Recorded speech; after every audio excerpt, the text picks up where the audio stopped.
challenges in teaching skill-intensive courses as opposed to knowledge-intensive courses? Say, for example, carpentry as opposed to, say, IT. Okay, I think the main challenge is quantity or volume of learning, volume of training, volume of practice. Typically what you have is an apprentice model where you've got someone in the workplace who's constantly practicing a certain skill, comes to TAFE to hone that skill, get to know the exact best practice, then go back and practice it. That is ideal, but seldom does it actually occur that way. Seldom does the training line up with the practice in the workplace. So that's why off the job is so important, because we can line the two up. We can do the induction, the instruction, and the practice within the same kind of motion or flow or process. But having adequate practice, you'd be surprised how long just to be able to lay bricks, to build a wall, and it takes a long time to get that perfected, to get exact. We take it for granted. You look at a wall and you see every brick's laid perfectly. It's all level, it's all even, it stands up. You think that's a simple process.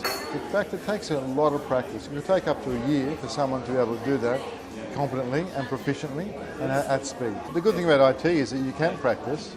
You're not really restricted to a particular space. You just need a device. That's right. And unfortunately, some of our trade areas do require a more sophisticated setup. So it's a bit harder to practice whenever you like.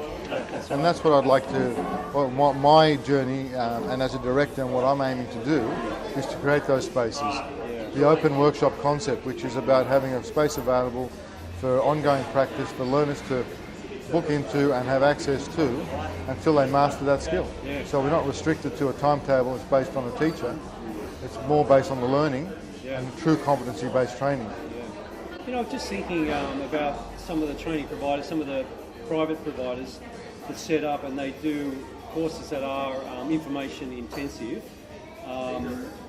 Basically, they don't have as many costs as like a TAFE, for example, with all the trades and everything else. So, they can provide, maybe their courses could cost a little bit less because of their costs are lower, but at the same time, they're not providing a wider range of courses, whereas TAFE is, and that's why the costs of TAFE courses or TAFE itself, the funding that is needed is a lot more, because we provide for those practical type of situations that are so necessary in the trades and in other areas.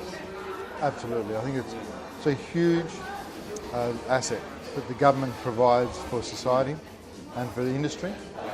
We don't utilise it as well as we could. I'll say that we could utilise it more efficiently and more fully. I think there are holiday periods and evenings where some of our facilities are underutilised, and unfortunately, the learning then is compromised, or the potential for further practice is compromised. In terms of there are a lot of good private providers out there. Some of them do not have the capital to be able to build the facilities and have the profit imperative, which means they don't have the ability to do as much hours of training as TAFE does. It doesn't have a profit imperative. But fundamentally, the asset that TAFE provides should be valued and should be preserved for future generations. And we need to evolve and continue to use those facilities and those assets to promote higher skill levels. Fantastic.